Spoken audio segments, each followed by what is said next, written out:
I'll introduce the moderator and the moderator will introduce the other panelists. Ghazal Raina is a Senior Director of Client Engagement and Solutions CSR programs at Goodera. With over 24 years of diverse and meaningful experience in education, teacher training, CSR and employee volunteering, Ghazal brings in a unique blend of strategic thinking, hands-on leadership, and a passion for driving social impact through purposeful partnerships. Throughout her career, she has had the privilege of collaborating with grassroots organizations, educationists, schools, NGOs, as well as multinational corporations such as iGate Technologies, Capgemini, Ford, Standard Chartered. In these roles, she has designed and led initiatives that align with corporate strategies with impactful CSR goals, enabling organizations to achieve sustainable social change while reinforcing their brand values. Currently, she leads and mentors Goodera CSR program vertical. In this role, she guides corporations, especially CSR heads and teams, in creating meaningful engagement framework that foster employee connection, corporate responsibility, and community impact. She is also a coach and mentor to a large number of NGOs and their leadership teams to develop a more strategic and hands-on approach to understanding CSR ecosystem and guides them towards avenues of growth and scale. Ghazal, over to you. It reminds me of the COVID days, right? We used to always begin the Zoom calls by saying, am I audible? I think everyone who's sitting towards the backbenchers, being a teacher, I think I'm always concerned about what the backbenchers are up to. Everyone is able to hear us? Okay, great. So thank you for joining us here for this first session on day 2. I think day 1 was full of a lot of ideas, sharing, networking, of course, plenty of tea, coffee, and meeting people. So everybody energized for day 2? Everybody energized for day 2? Yes. Okay, that's more like it. So great. Let's begin this session today. I know it's always a tough choice to choose which session to come in for because there's so much to learn. But thank you very much for coming with this topic, which has 2 villains, both spelt in the same line, collaboration and scale. And we'll explore a very, I promise that this will be a very candid, but curated impromptu session where all the panelists have promised to share their views, take on your questions. And in fact, unlike a lot of sessions where there is about 10 minutes of Q&A kept for the audience, they've been more than excited and happy to give you 20 minutes of their time. So there will be less talking, very less talking from me, a little less from them, and then a lot of question and answers with all of you here. Does that sound good? Yes. Yes? Okay. So without much ado, I wanted to actually print paper and print my questions on a sheet of paper, but I also realized that that's one of the promises that we all make as people in the social sector, right? So there's a lot to learn from people here in this room. I think Shanks, where is he? He's not there. I think his Floran has made him move out of the room. Yeah, saying that he'll perform better if he's not in the room. The boss is not in the room. As I was looking at the topic when it came up for this panel, I was actually reminded of this very beautiful, I would say, gesture. It wasn't really a project. So before I share that with you, I wanted to ask all of you in this room, what is it that you think of when we say, and when you hear the topic, which is collaboration for scaling volunteering? Any thoughts that come to your mind? I think there is a mic which is out there for the audience. Just your thoughts, you can just speak up. I'm sure it's not a very big room, so everybody is audible. Harshit? I think kind of working with different groups of people within the company, like in Atlassian we have ERGs, we have a lot of other groups. So how do we engage them? Okay, great. Anybody else? What is it that comes to your mind? You can just give a very unfiltered thought as well. A rough ocean. A rough ocean. Yeah, I totally agree with you. I would say collaboration in terms of diversity, basically partnering in different CSOs, because every CSO would be experts in some causes, particular causes. So you can, by collaboration, like you can bring diverse causes inside a corporate. So that's one way. Or say I have a budget constraint, then like there are causes which is looking for volunteers probably. So you could, collaboration could bring on board such NGOs or reach out to rural places where a lot of corporate volunteers don't go. So I think there's a lot of pain points collaboration could solve. Yeah, great point from Karthi. Yeah, Hafiz.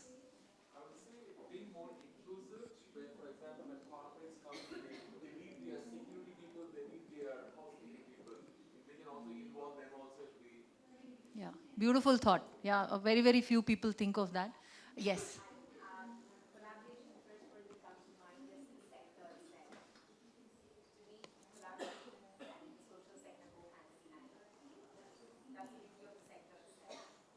Absolutely, and we also know how tough that is, right? So while we all aspire to be collaborators, a lot of events like these, hopefully people walk out with, there are a lot of ideas that come up, but when it comes to on ground, there's very little action that happens to collaboration. I hope we can break that myth. That's my only request to all of you here, apart from, of course, listening to the panelists here and sharing their thoughts, is that use forums like VolCon, use forums like probably an NGO, CSR Box or others to actually action on and come together. On that note, when I'm speaking on collaboration, I'm also reminded of a collaboration that me and Harish, I don't know if Harish is here in the room, we happened to connect just a couple of months back, and I was telling Harish that how come you and I have never met, although we've been in Chennai for so long, and that that led to the birth of the Chennai CSR Professionals Club. So this is a club that we created together. We come together every month, either through a virtual activity or through in-person meeting. So we're also planning to put together a project that Harish Tata Coms is supporting, where we get people to collaborate, actually come into a room and collaborate together and walk out with the project in hand. So just sharing a thought on how I think when the intent is right, collaborations happen. So yes, I think I completely resonate. Yes, please. I just wanted to say that I think this is a great platform, and with collaboration, the opportunities for volunteers also to have a scintillating change between types of activities just amongst the various organizations that are offering the volunteer opportunities, I think explodes immensely. I mean, the sky is truly the limit if we can all just collaborate amongst ourselves itself and offer those options. And I think the database exchange will also be very impressive just between all of these organizations, because I can only see numbers exploding through the roof. Yeah, I think I completely agree. There's so much more to take back through the conversations that happen over tea, coffee, and I do hope if there are any collaborations that work out, please do let Doc know about it. Please do let me know about it. We'll take some bit of credit for actually getting the thought going into action. So one of the ideas, going back to the thought that I shared earlier, is of a beautiful gesture. I think most of you would have seen and heard it. The video went viral. Of course, there's a lot of conspiracy also about the video not being very genuine. Is this gesture of this little boy who was 6 years old and had cancer. And one of the things he wanted to see is a motorcycle. And his father sent out a request asking people if some of the bikers could drive by their house just to cheer up the son. And any guesses how many bikers turned up in front of their house just to cheer the little boy? 1,000? Anyone else? Any guesses on the number of 1 million? Okay. 20,000 bikers drove by their house just to cheer that little boy. I think there couldn't be a better example of collaboration, of people coming together as humanity. And I think we've had more than enough examples in COVID, but not to digress from and steal the spotlight with various examples, I'm going to invite my panelists, 3 panelists here who've been actually such amazing, who've become amazing friends. We've had so much of laughter and fun putting together this session. It may seem very impromptu, but yes, we've put a lot of thought into what we can do in this 1 hour for all of you. So let me invite Afiya, Floran, and Suren, and may I request all of you to please give them a big round of applause.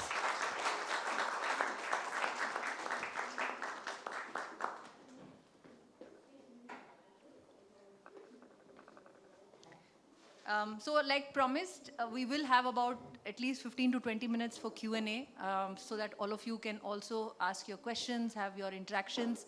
But we are going to primarily discuss their journey with collaboration and scaling volunteering, different models that they have put into practice, they have led, they've created, and of course some influencers which actually help to scale volunteering through collaboration. So we are going to talk a little bit about all of that. I can't promise that we'll talk about everything related to this topic here in this 50 minutes, but we'll try and cover these aspects. I'll start by trying to introduce them, because I think there's a huge body of work behind each one of them here, and very, very diverse. I'll start with Afiya. Afiya is a strategic philanthropist and a partnership specialist with over 6 years of experience in grant making, evidence-based impact evaluation, and driving systems change for gender equity, education, and economic opportunity. Currently, Afiya works with the Atlassian Foundation, where she manages relationships, experiences, and processes for Atlassian's partnership across India and EMEA. She has been selected as a 2025 Future Leader in Education Philanthropy, further strengthening her expertise in global development and education systems transformation. I loved one of the initiatives that Afiya had shared, and I'll read a little bit about it, and she'll of course talk much more about it when she speaks on the topic. Is Afiya, you have in Atlassian led the foundation's Future of Work, which helps to address the mismatch between education and career readiness.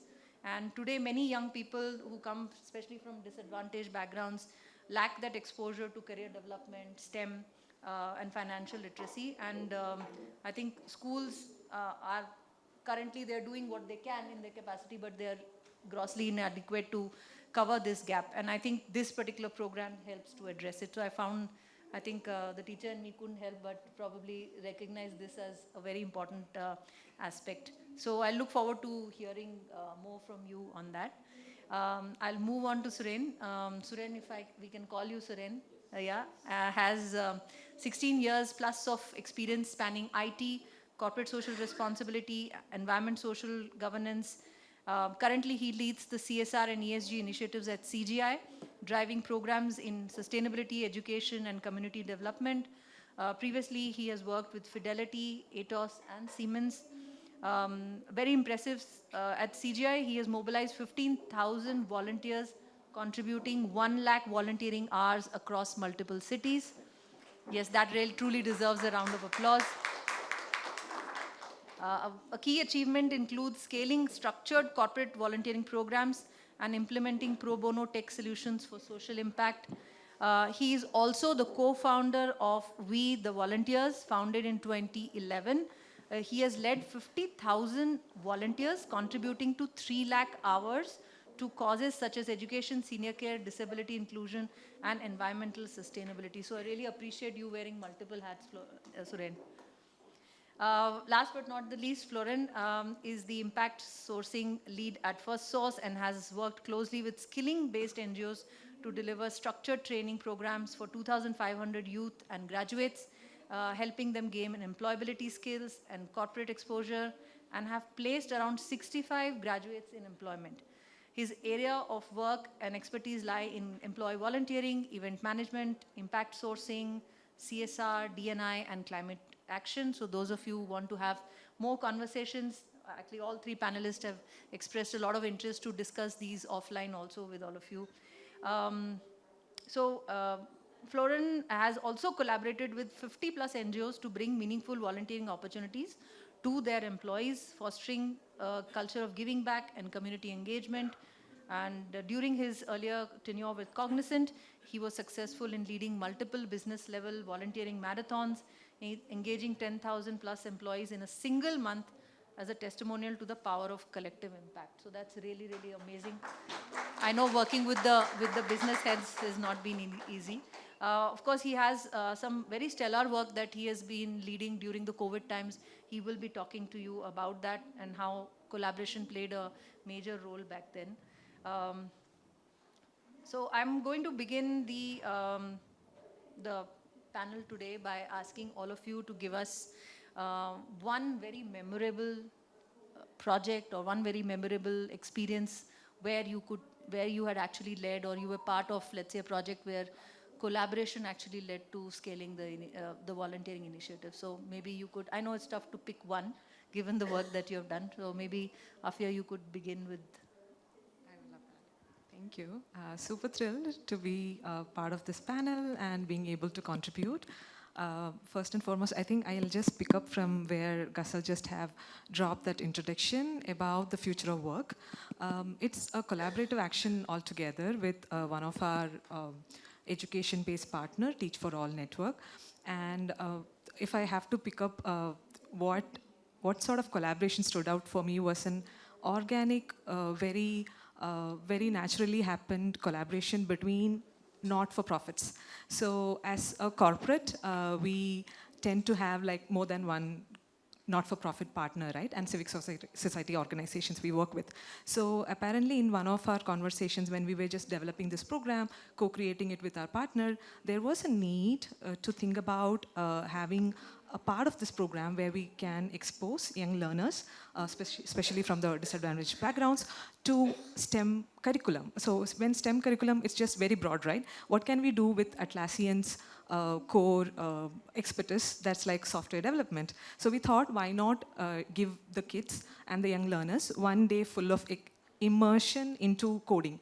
And then we were like, we don't have the time, or we don't have to reinvent the wheel from creating from the scratch of giving these coding resources. So then we understood Raspberry Pi Foundation, one more partner of ours, has free coding code club resources, which is fully free of cost for anyone to access. And that's again one more program we partner. So we just did like a triangle where we are like the platform partners. We give like the resources like office space, volunteers, and other expertise like technological expertise.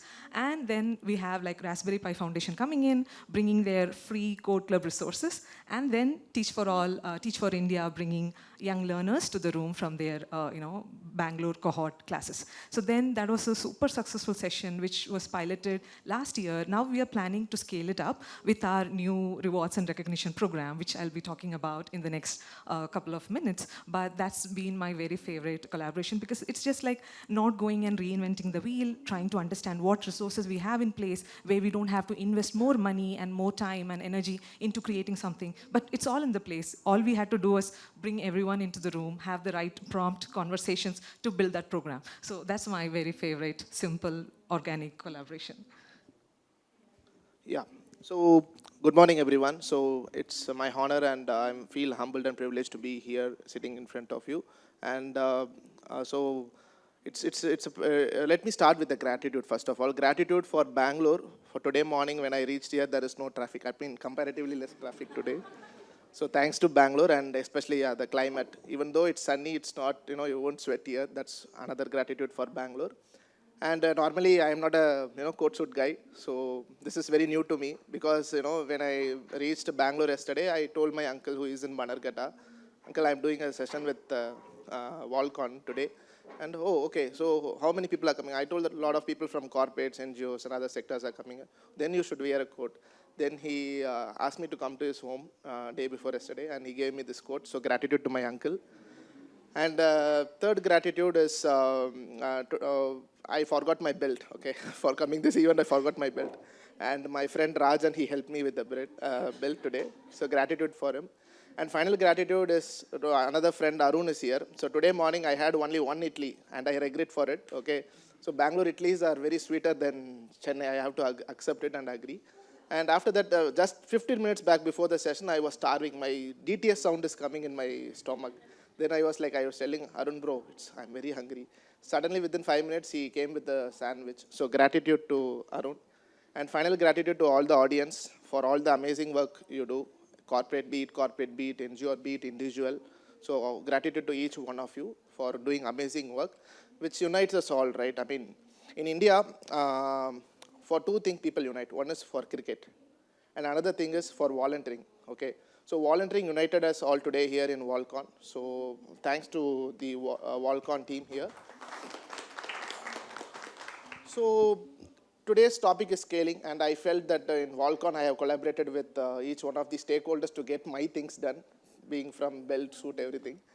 So I'll tell a Kutti story, a small story, okay. So a story is about how a single volunteer collaborated or created an impact to bring in 15,000 employees, corporate employees to come into volunteering, area of volunteering. So normally in my ex organization, they used to give a biscuit packet, okay? A biscuit packet for BPO guys who typically work in night shift to comfort them that you are in night shift, but we are giving you a biscuit. You should not ask us question that why you are in night shift, why you are not giving night shift allowance, okay? So this one person, he started collecting biscuits. I mean, night shift folks, there are some 20 members of team. For everyone, the management will give a small tiger biscuit packet or Parle-G, something like that. And he started collecting biscuits from each one of them. So like he generally takes that biscuit, opens his desk drawer and put that biscuit and close it. Suddenly one day those team members came and asked, why you are putting biscuit in drawer? Are you like stealing it or storing it somewhere or giving it to someone outside of the organization? Then he told that, you know, these biscuits, I am collecting it for a month long and I am giving it to a children home. So that was his response. Then the team members told, hey, this is a good initiative, buddy. So we will also join you. Then everyone, when every day they get their biscuit, they go to this guy and give the biscuits and he stores it in his drawer. After a month, then this single biscuit packet will collectively come as a big box of biscuits, like say like 100 or 200 or whatever the numbers is. And after a month, he takes these biscuit packets and go to the children home, orphanage shelter home, and give it to the children and see them smiling. So that was a small initiative that was keep on happening. So after a few days, in our country, something good happens, no, it spreads.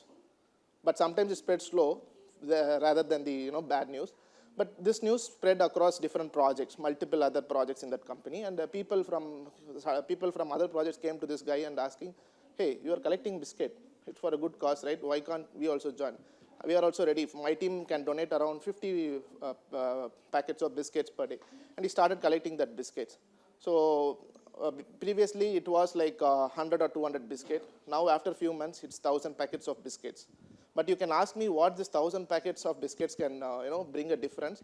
But when these 1,000 packets were given to the children, those days and all Parle-G and Tiger biscuits are very valuable for us. For me, I used to dip it in water and milk and then eat it. So this biscuits, 1,000 biscuits went to a children home, okay? So imagine it started distributing biscuits to one children home. Within a year, it has become 10 children homes who have started receiving this biscuit packets. And slowly, this collaboration among other team members and the leadership came in. That's where the real story is. The leadership pitched in and said that, hey, I heard that this project is giving this much biscuits to the people. Why can't you start a volunteering movement? We are ready to fund you. You start distributing not just biscuit, but also groceries. And slowly this became as a fundraiser activity. And this person started collecting funds to give groceries to the children. He started with a single home by giving a grocery worth rupees 5,000. And today he is giving groceries to 75 children home across Chennai with 17 lakh rupees of funds. I think that really deserves a round of applause. So that person is nothing but our very own Shankara. He is not here today, but yeah. That's the story. Yeah, thanks for that beautiful story. Thank you, hey, thank you, Ghazal, Afiya, and Floran. Can I first have a show of hands? How many from corporates? Okay, good. Thank you. Yeah, please excuse if I talk anything from the corporate angle, which doesn't resonate with you. Okay, to begin with, yeah, Ghazal gave introduction, but a quick thing. I am from an IT field. I did my MCA and I started my journey into IT sector. And within 8 years of IT field, I realized that I don't fit into it because I was not able to upgrade myself. And I thought, let me switch to social sector, and that's how, whether NGO or corporate, the corporate came in my way. There was a requirement, and I joined the corporate. So now it's been almost 8 years into, started as volunteering, and now I manage the CSR and ESG. From the collaboration point of view, definitely the non-profits, CSOs, play a major role in collaborating to scale volunteering for corporates. While corporates have very limited resources as well as expertise in in volunteering. And that's where the nonprofits bring in the expertise. And all thanks to the nonprofits sitting here, a couple of them I've also collaborated with. So one example, if we have to take from the collaboration, how we have scaled volunteering is on the virtual mentoring that we do.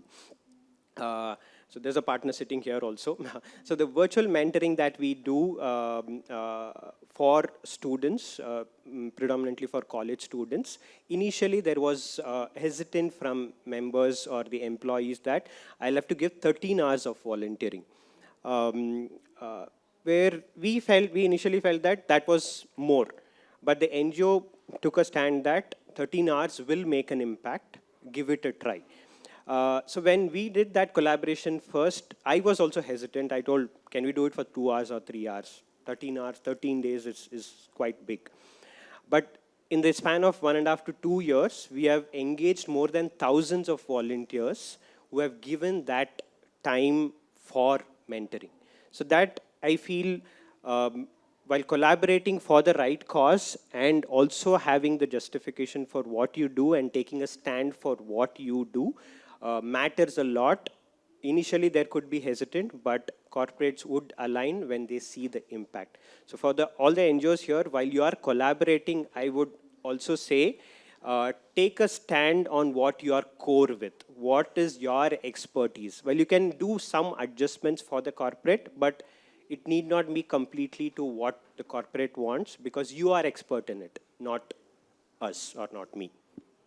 Absolutely. I think that's really a brilliant example, because most of us here in this room who have done virtual mentoring, virtual plus mentoring, it's also like a huge responsibility. And then to make 1,000 volunteers to do this over 13 hours is really commendable. Right? Afiya, I'm going to go back to you and ask you that little while ago we spoke about some of the internal drivers or influencers that exist within now. We are now going away from the typical corporate NGO government sort of partnership. We'll come back a little later to that. But within the organizations, there are some enablers. Do you want to talk about it, and Atlassian, how Atlassian is actually, I know about it, but I would want you to talk about that model, which is absolutely brilliant, and what we call as the champions model. So how have those enablers actually helped you to scale up volunteering, given the fact that I know that Atlassian is a very small but powerful team, CSR team? Amazing. I think that question just like lit my mood up, because the whole Atlassian Foundation is super proud of what we have created in the past 1.5 years. So just give a little bit context of what I'm talking and where I'm coming from.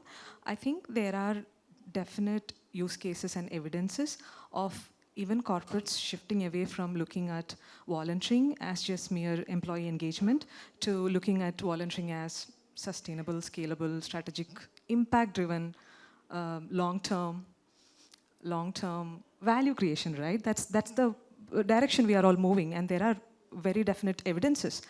So just coming from that background, Atlassian also is a very thoughtful foundation. So we initially within Atlassian, we had like collaborations happening.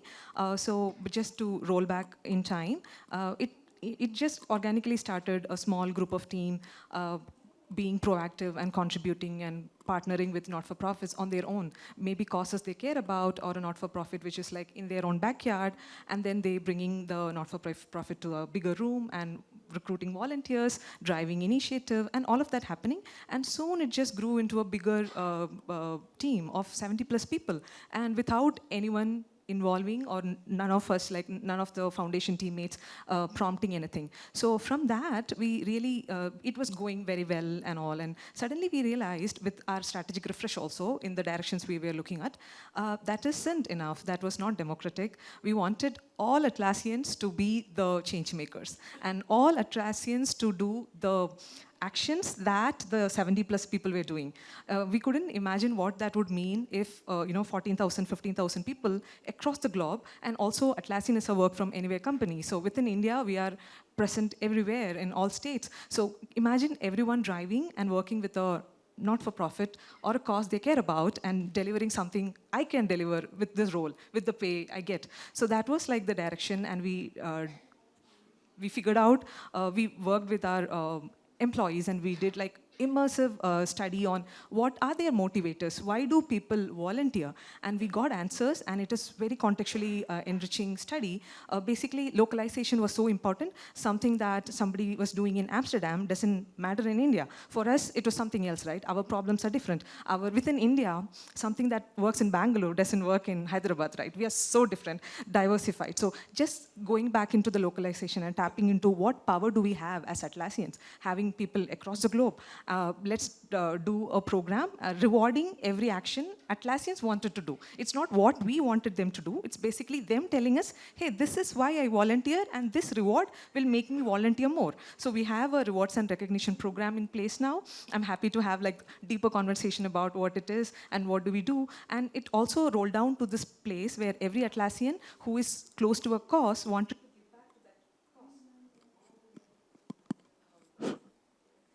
Yeah, so we also found ways to empower Atlassians to also make funds and give back to this cause. So that's why this rewards and recognition program is so nice. And it's been rolled out, and we are planning to scale.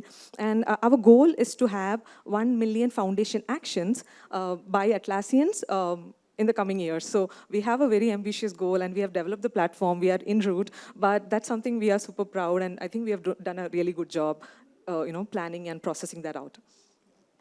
That's absolutely such a brilliant example of taking volunteers who are people who just come in to volunteer to another level where they actually become the arms and legs and extended eyes and heart of the CSR team. I think one of the things that I completely agree with, when I resonated with me when I heard Venkat yesterday, is that in times to come and with the with AI, the CSR teams and the budgets will always remain finite. Probably the expectation will be to scale volunteering using technology and using a lot of other mechanisms for collaboration. So I think expecting that the budgets will keep going up, whereas the aspirations won't, is really living in a fool's paradise, right? Floran, as I was reading about the kind of work that you led during COVID, it's really exemplary. One is, if you could talk a little bit about, some of the initiatives, maybe pick one. Second is, another question that I have is, how far do you think they were successful? And where did sort of collaboration help in all of these projects? Because the whole country, not just the country, the world was going through a tough time. But in tough times, to collaborate or to bring in collaboration and then to scale volunteering, whereas when people probably couldn't step out of their home, maybe you could take one example and explain. So during the COVID times, I think it was a very tough time for everyone. So in this room, all would have gone through the miserable situation of going through the COVID. That's why the time the virtual volunteering gone into its peak, because a lot of NGOs, those who are on ground, started coming up with virtual opportunities.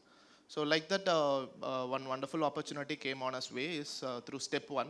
Step One is a India-based organization which has a platform to connect doctors and patients across the country. So Step One approached us at the time, and we were actually thinking how to engage our employees during COVID. So COVID is a kind of situation when we were brainstorming what kind of opportunity we can bring virtually to create a meaningful impact, as well as it should be a little engaging one. So that's where when we reached out to our employee volunteers, so we started getting good nominations for this Step One initiative. So Step One, as I said before, it's a technology-based platform where we can connect employee to a patient, to a COVID-affected citizen at the time. And at the time, we had this challenge of all the tech-related issues. So Google and Microsoft Teams are going down, due to bandwidth. And that's where this particular organization, the NGO, tech-based NGO, came up with a solution of their own platform to connect through IVR and through app. So what we did is we rolled out a mailer to our employee volunteers, and we asked them to join this mission of doing a tele-counseling. So trust me, not all the employees are good at it, but thanks to the Step One NGO, we were able to get a good orientation from them, and most of our employees who signed up, like we got 450 nominations, and out of 450, we had a turnout of 320 employees, signing up for this, and they took the orientation from mental health counselors, like doctors across India, and they started doing tele-counseling. During the office hours, they take permission from their leads, they take part in this exercise for 1 or 2 hours, and after their shift, they extend till midnight. Because COVID time, we were getting a lot of cases in the online portal developed by this particular Step 1 organization, and we were doing a telecounseling project for them. And within 2 months, we closed up this project, and we got a good response from the citizens. Immediately, we received a lot of calls from these people saying that, hey, thank you. During this time, my relatives, my friends and families are in US. I am struggling here. I'm alone. I thought like no one will speak to me. My days will go off, ending up here. I'm very afraid of, if I get a COVID positive. So when our volunteers spoke to those citizens who are affected by COVID, they were like in a sense of relief, right? So that's a matter. That was a biggest thing. Spending some time with someone or speaking to someone during the COVID time is the expectation among everyone who got affected with COVID. And within 2 months of time, we were able to reach out to 10 lakh citizens in Karnataka due to this telecounseling project. So I that's think one impactful event. that number itself signals the success of how during the most toughest times in the world you were able to take this to a number which was like it would have been impossible during regular normal times. Suren, I'll probably ask you that if we are looking at a scenario where we are creating a SOP, and if you had to list down 3 things that both corporates and volunteers, or rather corporates, let's keep it to corporates, have to put down as standard operating procedure for creating a successful collaborating to scale document, what would the 3 things be? Sure. Yeah. Before that, let me also add on the collaboration with government. So we have collaborated with couple of projects with government on building technology for government. To our surprise, initially when we interacted with government officials to start this project, we were not so hopeful. We were expecting a delayed response from government. We worked with central government, the NIC, and also the BBMP, the local government here. Both the IT team, for our surprise, responded so well that both the projects were completed within 4 months of timeline. We built a chatbot for them, and the collaboration between the NGO that supported us, the NGO which connected us to the government, and it was a tri-party agreement, and then the work that we did.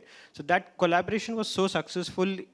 It's a pro bono project that we did. So volunteers were involved. The volunteers who were involved from our company also felt so good about working with government.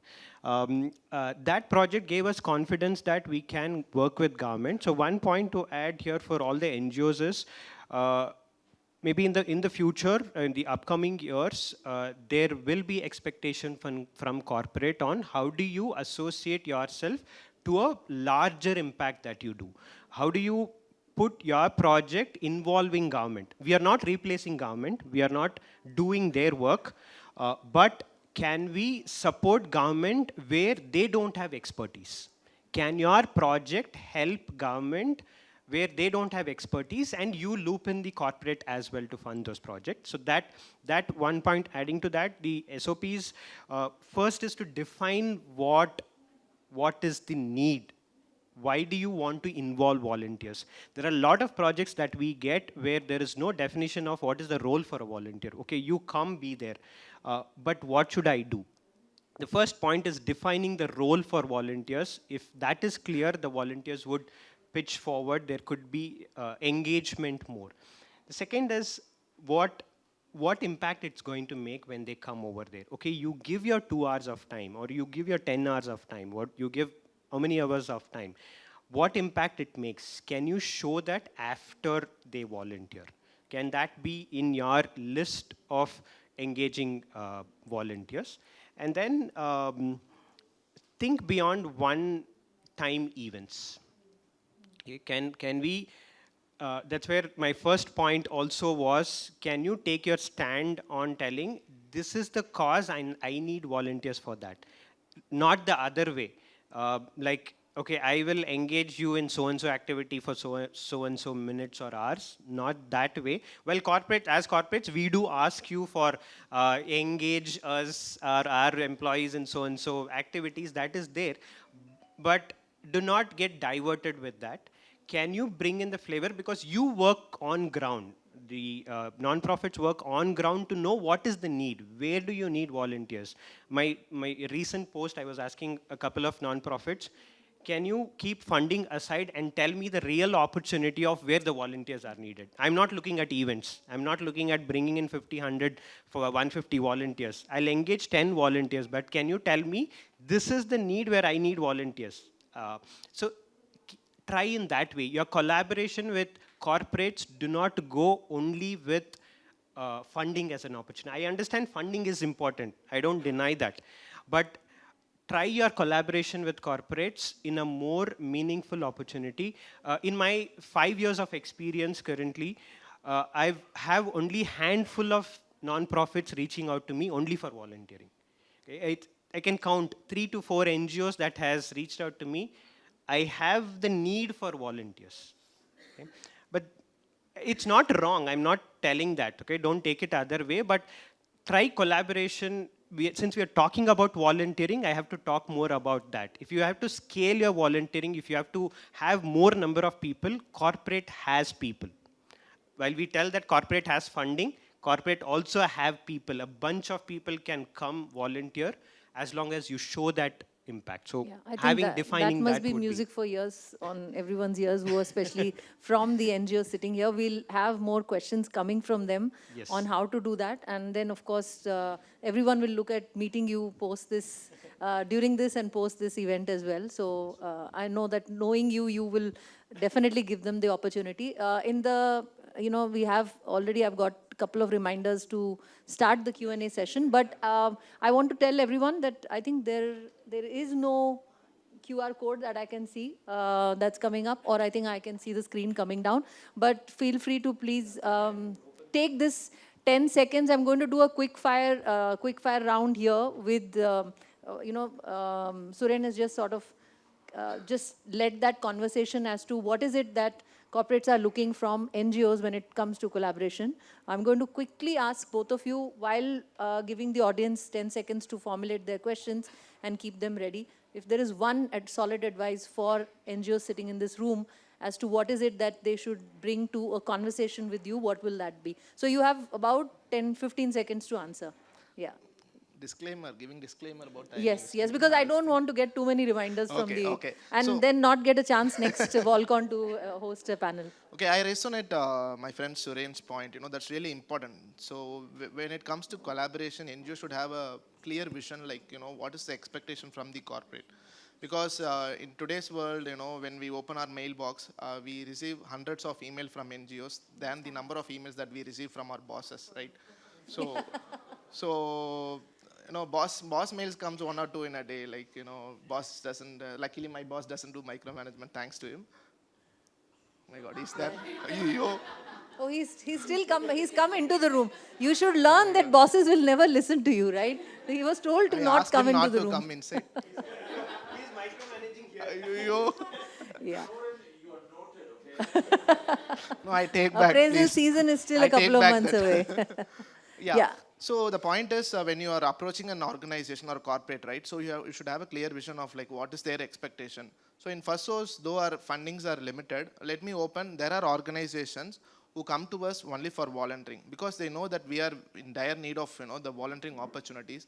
And especially there are folks in this room. I would like to call upon Karthi from Team Everest, Udayan Care, Deepak sir, and Arun from No Food Waste. Tuwakam Hussain, Afis from community. So these are some NGOs. I'm quoting as an example because every time they come to us, they come up with a volunteering opportunity that doesn't have any financial aspects in it. So even Arun is chasing for me like more than 5 years for funding, but I never support him. That's true fact.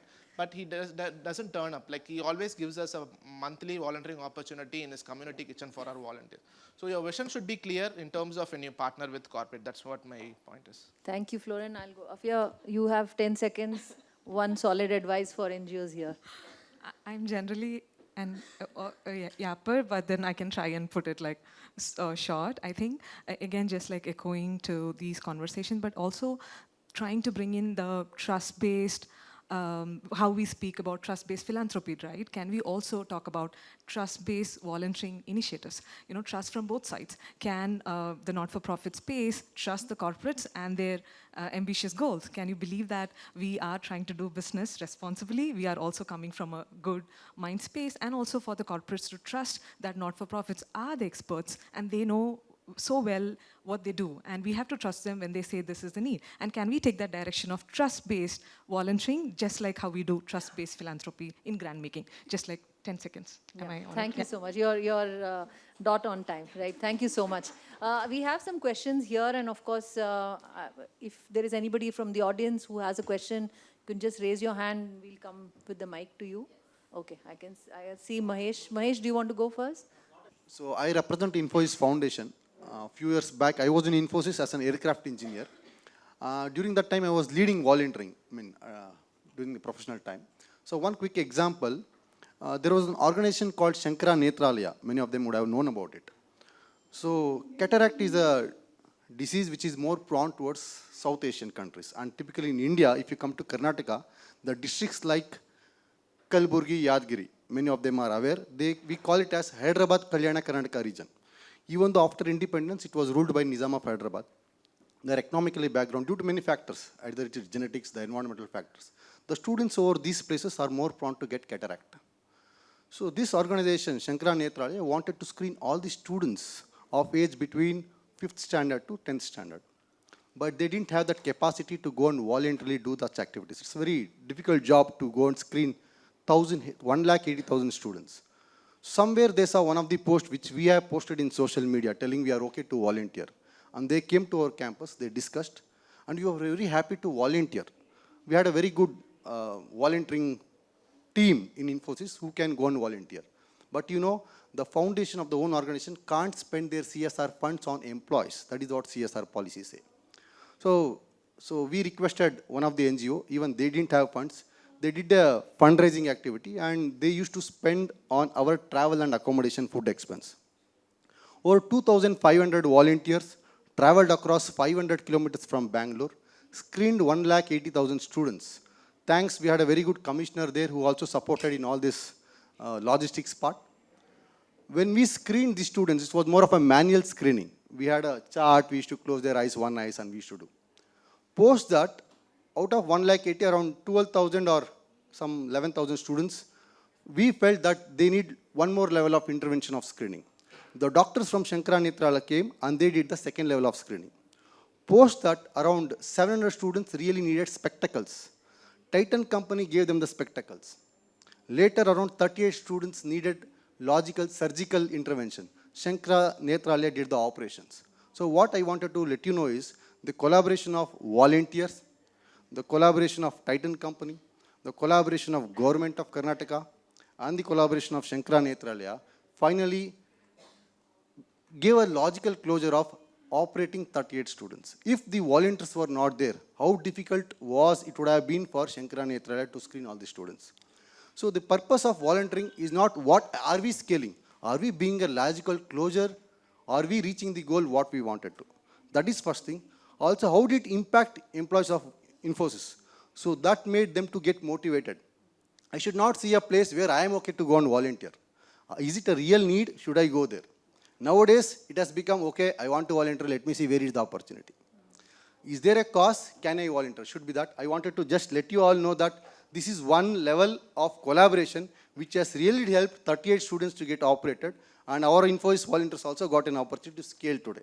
Thank you all. Thank you, Mahesh. Thank you for sharing that.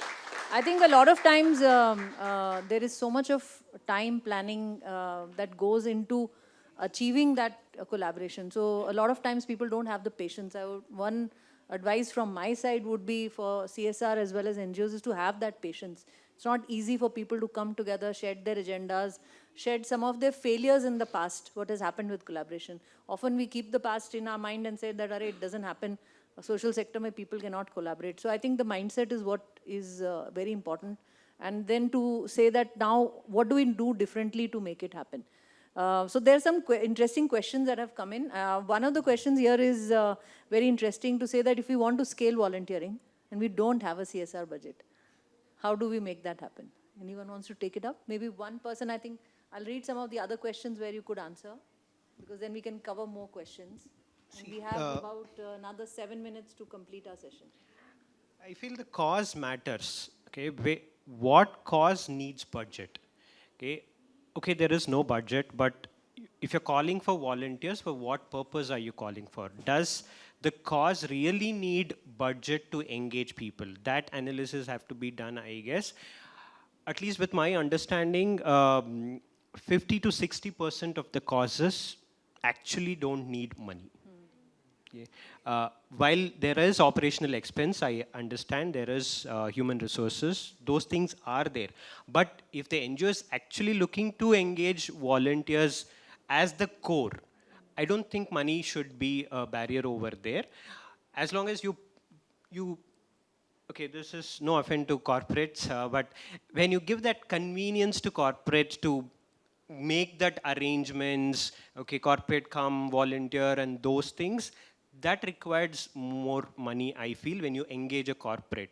But when you bring the cause on your own of, okay, I have this requirement where I only need your people to come, that would not have budget as a constraint. That could be. Only if the NGO is looking at volunteering as a model. Yeah. I also wanted to add, I think I went through this without taking names of the organization that I was in. Suddenly, overnight, we were at 30-35% volunteering, which isn't great, but it's a good number to achieve. We were told to do about 60%. And we were not given any additional budget. So one of the things that we decided was that we'll do more events. Of course, you needed to do that. But we'll cut down on things like transport, food, I mean, very fancy meals, T-shirts, caps. And there was a huge revolt that happened internally, saying that people are not going to come if you're not going to give that. So I think it was a call that I took, that we have to change the kind of volunteers we are attracting. So even if the numbers, eventually if you create really meaningful events, then people will come in numbers. So I think that's what happened, and it got proven. The same thing. We still get a backlash that I was in X company where whenever I go to an event, they give me cap, T-shirt, certificate. Okay, why is your company, as in where they joined our company, not giving? Okay, we still get that questions, but I feel the numbers of volunteers that we have is still increasing because of the meaningful projects or the activities that we are I think a lot of, there are some points of view which remain unexplored, but we can take them over chai and coffee. I want to take one interesting question, saying that while we are talking about corporates collaborating with NGOs, with government, within the organization, why corporates can't collaborate with other corporates, right? So That's a good question. Yeah, I think this also rolls back to my suggestion on the previous question. So I just jumped in to take up this opportunity. So Atlassian is a program. Our funding model is Pledge 1%. Please look up for that program later in your time and come and talk to me. It's all about giving back 1% of your profit, product, practices, and people's time to the causes we care about. So in Pledge 1%, we collaborate with corporates across the globe, motivating them to adopt this model and give back and volunteer the way we are doing it. We are also trying to give back playbooks, templates, how we are doing it, courses to other corporates to adopt our model. So we are an open source program. We are like, most of our programs are approachable by all the other corporates. The best part is we just announced our V-Pledge program, which is for the corporates who are just starting their program to look at a course that's like 4-week in terms of how to set up a volunteering program in your organization. It doesn't need any costing. It's all about the right strategies, right people, and also connections and networking within the organizations to drive impact at scale. So reach out to me if you would want to do that course. It's still going on. I think that's an amazing takeaway, that if there are corporates in this room, not just the NGOs who want to replicate, it's absolutely fine to replicate a model rather than reinvent the wheel here. We have time for probably one more question so that we can finish a little before time.